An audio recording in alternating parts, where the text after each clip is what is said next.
Welcome back to Rising Forward with your coach, Terry. This space is for the hundreds of thousands of Black women who were pushed out of the workforce this year. And I've been sitting here thinking about episode 4, and how it resonated with some people. In that episode, we talked about collective hope, and I offered a collective prayer for all of us. And since then, I've been asking myself, like, what am I supposed to say now? Like, how do we carry this collective hope and collective prayer forward? How do we do that when things are not okay for so many of us? And with Hanukkah already started, Christmas next week, Kwanzaa right after that, I know many of us are dealing with a lot of emotions because this season tends to like pair joy with grief, faith with doubt, loneliness with crowds, and hope with fear. And even though not all of us celebrates any of these holidays or some of these holidays, this time of year still tends to bring out, feelings of loss and uncertainty and questions about the future and what the new year will bring. So today I just wanted to share some of my thoughts. And my first thought is that, like I said earlier, I created this podcast, for the hundreds of thousands of Black women who were pushed out of the workforce this year, because I wanted them to have a place to see themselves and to know that they weren't alone.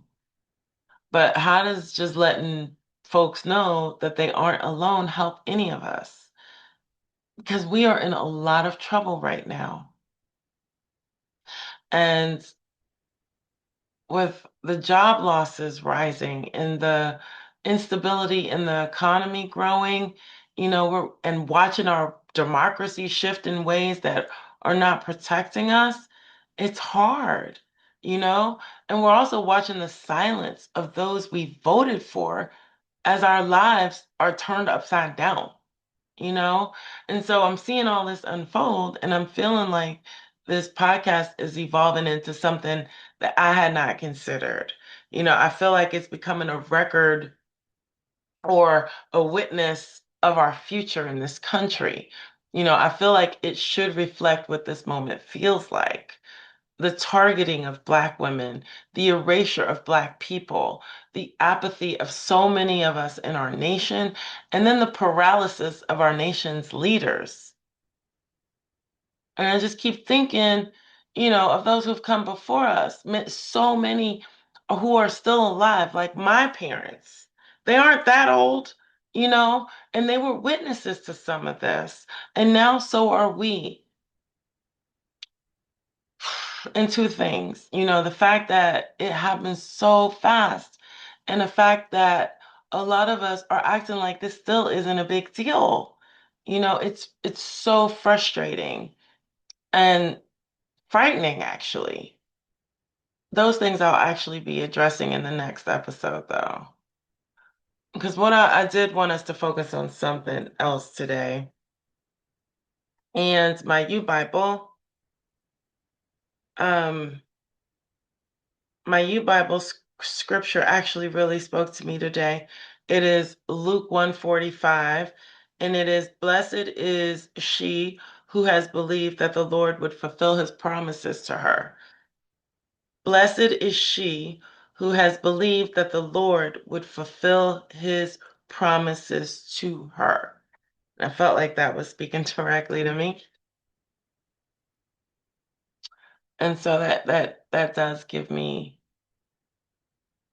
I don't know, it does give me hope, I guess. And another thing, I do know that light drives out darkness, right?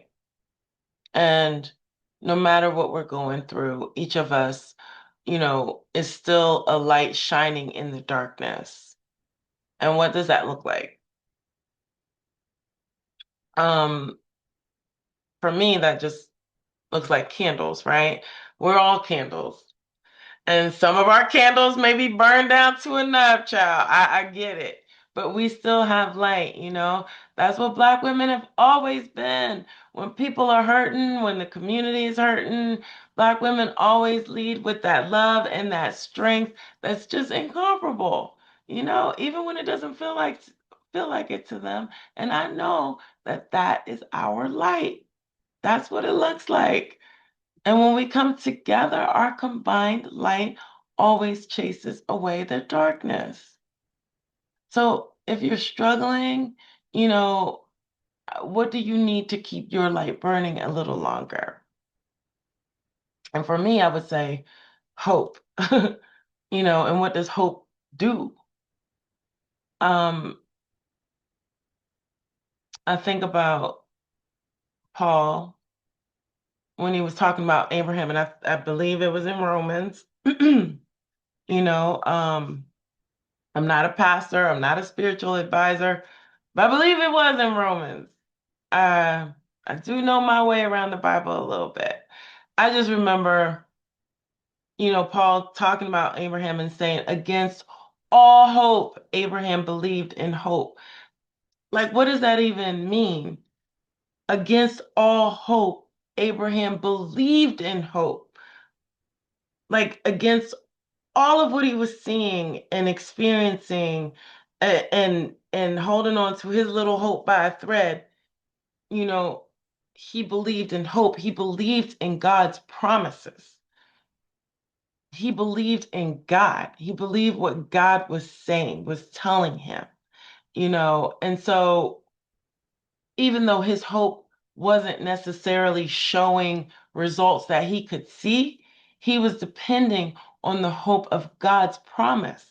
So let us take that hope, let our light shine brightly this week and next week.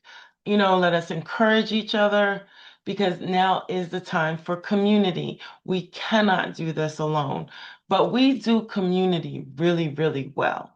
So let's let our light shine. Let's love on our community.